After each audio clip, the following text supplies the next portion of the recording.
Assalamualaikum warahmatullahi wabarakatuh. Alhamdulillah wassalatu wassalamu ala rasulillah wa ala alihi wa sahbihi wa mawalah, amma ba'd. Semangat pagi anak-anak. Bagaimana kabar hari ini? Alhamdulillah, luar biasa. Allahu Akbar. Jumpa lagi dalam pembelajaran fikih.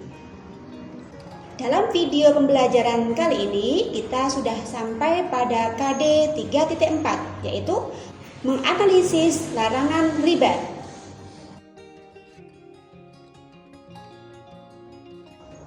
Adapun tujuan pembelajaran pada pagi hari ini yang pertama adalah 1.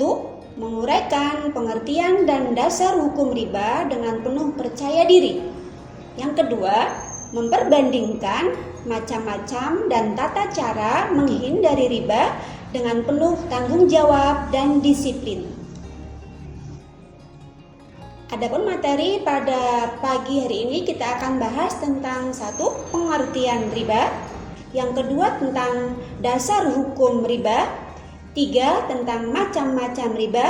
Dan terakhir yaitu cara menghindari riba dalam jual beli. Yang pertama, tentang pengertian riba. Apa itu riba? Riba secara bahasa atau etimologi artinya tambahan atau kelebihan. Dalam bahasa Arab istilahnya ziyadah. Adapun riba menurut istilah atau terminologi yaitu kelebihan atau tambahan pembayaran dalam hutang piutang atau jual beli yang disyaratkan sebelumnya bagi salah satu dari dua orang atau pihak lain yang membuat perjanjian. Yang kedua adalah dasar hukum riba. Riba dalam syariat Islam secara tegas dinyatakan haram. Adapun dalil dalam Al-Quran yaitu surat Al-Baqarah ayat 275 yang berbunyi A'udzu billahi minasyaitonir rajim. Bismillahirrahmanirrahim. Wa ahallallahu al-bai'a wa harramar riba. Yang artinya Allah telah menghalalkan jual beli dan mengharamkan riba. Adapun dalil dalam hadis yang berbunyi Bismillahirrahmanirrahim. An Jabirin radhiyallahu anha qala la'ana Rasulullah sallallahu alaihi wasallam akilar riba wa maukilahu wa katibahu wa syahidaihi wa qala hum sawaun. Hadis muttafaqun alaih. Yang artinya dari Jabir radhiyallahu an ia berkata Rasulullah Shallallahu Alaihi Wasallam telah melaknat orang-orang yang memakan riba, orang yang menjadi wakilnya, orang yang menuliskan, orang yang menyaksikannya. Nabi berkata, mereka itu semua sama saja. Adapun dalam ijma, para ulama sepakat bahwa seluruh umat Islam mengutuk dan mengharamkan riba. Selanjutnya tentang jenis-jenis riba. Riba dalam Islam dibagi menjadi 4 macam. Yang pertama adalah riba fadli. Apa itu riba fadli? Riba fadli adalah tukar menukar dua buah barang yang sama jenisnya namun tidak sama ukurannya yang disyaratkan oleh orang yang menukarnya. Adapun syarat agar tukar menukar itu tidak termasuk riba, maka harus ada 3 macam syarat. Yang pertama, tukar menukar barang tersebut harus sama. Yang kedua, timbangan atau takarannya harus sama juga. Yang ketiga, serah terima pada saat itu juga. Jenis riba yang kedua yaitu riba qardi. Pengertiannya adalah meminjamkan sesuatu dengan syarat ada keuntungan atau tambahan dari orang yang dihutangi. Jadi seseorang meminjam uang contohnya 10.000, ketika mengembalikannya harus ada tambahan menjadi contohnya 15.000. Yang ketiga yaitu riba yad. Riba yad yaitu riba yang terjadi pada jual beli atau pertukaran yang disertai dengan penundaan serah terima kedua barang yang ditukarkan atau penundaan terhadap penerimaan salah satu barang. Yang keempat yaitu riba nasi'ah. Apa itu riba nasi'ah?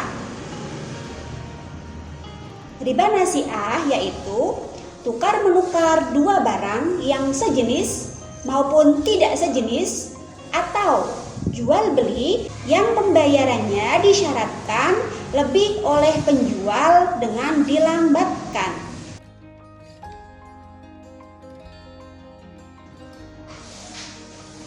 Baik anak-anak, kita lanjutkan kembali. Yang terakhir kita akan bahas tentang cara menghindari riba. Cara menghindari riba dalam jual beli, syaratnya yang pertama, jika menjual sesuatu yang sejenis, ada 3 syarat. 1. Serupa timbangan dan banyaknya. Maksudnya timbangan dan banyaknya harus sama.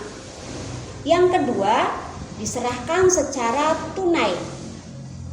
3. Diterima dalam akad atau ijab kabul sebelum meninggalkan majelis akad. 2. Jika menjual sesuatu yang berlainan jenis, ada 2 syarat. Yang pertama, diserahkan harus dengan tunai. Yang kedua, serah terima dalam akad sebelum meninggalkan majelis akad. Selanjutnya yaitu cara menghindari riba dalam kehidupan sosial. Caranya yang pertama adalah membiasakan hidup sederhana. Hidup sederhana dengan artian bahwa kita mengutamakan kebutuhan pokok daripada gaya hidup. Yang kedua, menghindari kebiasaan berhutang. Jika terpaksa hutang, jangan berhutang kepada rentenir.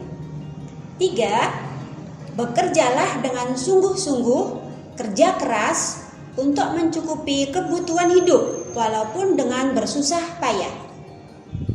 4. Bila ingin berbisnis dan membutuhkan modal, maka bisa bekerja sama dengan bank yang dikelola berdasarkan syariat Islam, yakni bank yang menentukan keuntungan dengan cara bagi hasil, seperti contoh dengan bank muamalah atau syariah.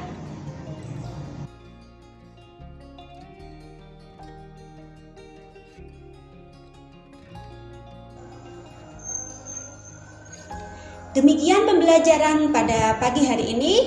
Kita sudah mempelajari tentang ketentuan riba, cara menghindari riba, sehingga diharapkan kita bisa terhindar dari praktek riba dalam kehidupan sehari-hari.